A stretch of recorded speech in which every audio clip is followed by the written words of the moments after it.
In this video, I thought I would talk about why many classical texts disappeared in the Middle Ages. Now, we know many texts were destroyed before the Middle Ages even began.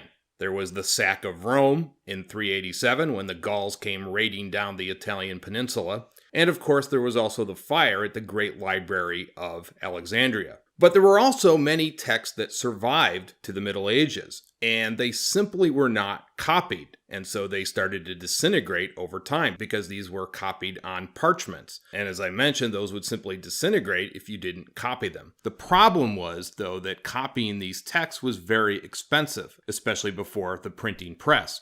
So many were simply lost or not converted. Now, the reason for this, the main reason, was that Western scholars were more concerned about saving religious texts, especially in the monasteries. They didn't really care if the text didn't have any content that had a religious nature, then they just simply sat on a shelf and nothing was done with them. And so again, that is the main reason, because in the Middle Ages, they lost a lot of interest in classical texts unless they were of a religious nature. Now, when the Renaissance came about, there was an intense revival into all classical texts, whether they were religious or not. And one prime example of this is Livy. Of course, he wrote a monumental work on the history of ancient Rome. And so there was this huge rush to save a lot of his manuscripts. And many were saved, around 45 of his first books, including the Second Punic War. And there were stories of individuals selling their own pieces of property in order to get the manuscripts transferred to a new medium. But still, unfortunately, many of the books were lost, and many other classical texts were lost too, because they were simply lost or disintegrated before anybody decided to copy them. Okay, that's going to do it for this podcast. Thanks.